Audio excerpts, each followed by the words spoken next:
పూర్తి వివరాలకు చదవండి రేపటి అక్షర శిల్పం దినపత్రికలో.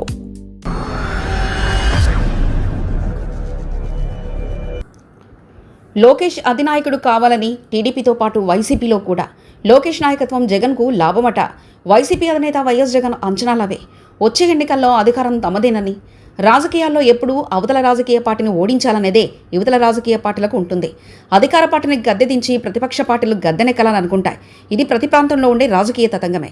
అయితే ప్రతిపక్ష పార్టీలో కొంతమంది వల్ల తాము లాభపడతామని, వారు అధినేతగా ఉంటే తమకే నష్టం కలగదని, తమకు లాభమే జరుగుతుందని భావించేవారు చాలా తక్కువ మంది ఉంటారు. అలాంటి పరిస్థితి ఆంధ్రప్రదేశ్లో ప్రస్తుతం ఉంది. వైసీపీలో ప్రస్తుతం ఒక అంశం ఇదే చర్చ నడుస్తుంది. ఆంధ్రప్రదేశ్లో కూటమి ప్రభుత్వం అధికారంలో ఉంది. అధికారంలో కూటమి ఉన్న తెలుగుదేశం పార్టీ అధినేత చంద్రబాబు నాయుడు సీఎంగా ఉన్నారు. దాదాపు ఆయన చెప్పినట్లే చాలా వరకు నడుస్తుందని బయట ప్రచారం ఉంది. కానీ లోపల రహస్యాలు, లోగుట్టులు చాలా ఉన్నాయి. ముఖ్యంగా టీడీపీలో చూస్తే చంద్రబాబు తర్వాత నెంబర్ 2గా లోకేష్ బాబు వ్యవహరిస్తున్నారు. ఇంకా స్పష్టంగా చెప్పాలంటే చంద్రబాబు కన్నా వేగంగా నిర్ణయాలను లోకేష్ మాత్రమే తీసుకుంటున్నట్లు చర్చ నడుస్తుంది.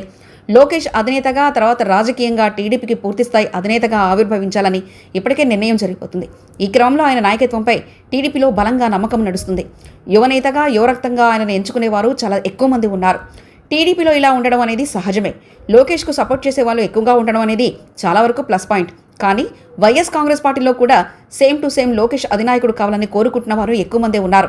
సాక్షాత్తు మాజీ సీఎం వైఎస్ఆర్ కాంగ్రెస్ పార్టీ అధినేత వైఎస్ జగన్మోహన్ రెడ్డి కూడా లోకేష్ అధినేతగా ఉంటేనే తమకు మంచిదని భావిస్తున్నారట. వైసీపీ లోపల, వైసీపీ వెలుపల రెండు వర్గాల్లోనూ ఈ చర్చ నడుస్తుంది.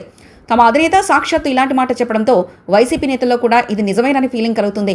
ముఖ్యంగా లోకేష్ టీడీపీలో అన్నింటిలో ముందుండడం వల్ల వైసీపీకి రాజకీయంగా ప్లస్ అవుతుందని అంతటా భావన కలుగుతుంది. ఇక వైసీపీ అధినేత వైఎస్ జగన్ వచ్చే ఎన్నికల్లో అధికారం తమదేనని భావిస్తున్నారు. కూటమి ప్రభుత్వం వైఫల్యం ఒక కారణం. అలాగే టీడీపీకి లోకేష్ నాయకత్వం కూడా తమ బలాన్ని ఇస్తుందని జగన్ నమ్ముతున్నారు. లోకేష్కు తనకు మధ్య పోలిక చూస్తే వైసీపీకే లాభం చేకూరుతుందన్న అంచనాలో ఉన్నారు. జగన్ తన సన్నిహితుల వద్ద కూడా ఈ వ్యాఖ్యలు తాజాగా చేసినట్లు తెలిసిందే. లోకేష్ రానున్న కాలంలో టీడీపీకి మాత్రమే కాకుండా పాలనాపరంగా ముఖ్యమైన పదవి చేపడతారన్న ప్రచారం వైసీపీకి కలిసి వస్తుందని భావిస్తున్నారు. లోకేష్ జగన్లలో ప్రజలు ఎవరిని ఎంపిక చేసుకుంటారంటే తన వైపు మొగ్గు చూపుతారనే ధీమాలో ఉన్నారు. చంద్రబాబు నాయుడు సీనియర్ రాజకీయ నాయకుడు.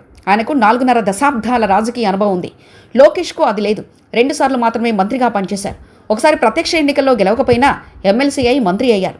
ఇప్పుడు పార్టీ అంతా లోకేష్ చేతుల్లోనే నడుస్తుంది. చంద్రబాబు కూడా తన వారసుడికి నాయకత్వ పగ్గాలు అప్పగించాలనుకున్నారు. పార్టీ బాధ్యతలను చూస్తున్న లోకేష్ త్వరలోనే పాలనాపరంగా కూడా కీలకమైన పదవిలో ఉంటారని పెద్ద ఎత్తున ప్రచారం జరుగుతుంది.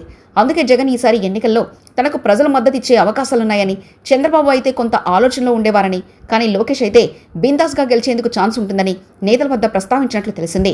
లోకేష్ రెడ్ బుక్ పాలనతో పాటు తన పాలనలో జరిగిన సంక్షేమాన్ని కూడా ప్రజలు ఖచ్చితంగా గుర్తు చేసుకుంటారన్న అభిప్రాయం వైసీపీ అధినేత జగన్లో బలంగా ఉంది. ఇప్పటికే టీడీపీ సీనియర్ నేతల్లో చర్చ జరుగుతుంది. వచ్చే ఎన్నికల్లోనూ చంద్రబాబు నాయకత్వంలోనే ఎన్నికలకు వెళ్లాలనేది వారి ఆలోచన. కానీ లోకేష్ దూకుడు చూస్తుంటే అంతా తానే నడిపిస్తారన్న అర్థమవుతున్న తరుణంలో టీడీపీ సోషల్ మీడియాలోనూ ఆసక్తికరమైన చర్చ జరుగుతుంది. దీంతో జగన్ అండ్ పార్టీ ఫుల్ హ్యాపీలో ఉన్నారని వైసీపీ వర్గాలు చెప్తున్నాయి. లోకేష్ వర్సెస్ జగన్ అయితే ప్రజలు తననే ఎంచుకుంటారని జగన్ కీలక నేతల సమావేశంలో వ్యాఖ్యానించారని అంటున్నారు. మరి ఎన్నికలకు ఇంకా 3 ఏళ్ల సమయం ఉండడంతో ప్రజా తీర్పు ఎలా ఉంటుందనేది చెప్పలేని పరిస్థితి అని రాజకీయ విశ్లేషకులు అభిప్రాయపడుతున్నారు. మరిన్ని కథనాల కోసం సబ్స్క్రైబ్ చేసుకోండి మీ అక్షర శిల్పం. పూర్తి వివరాలకు చదవండి రేపటి అక్షర శిల్పం దినపత్రికలో.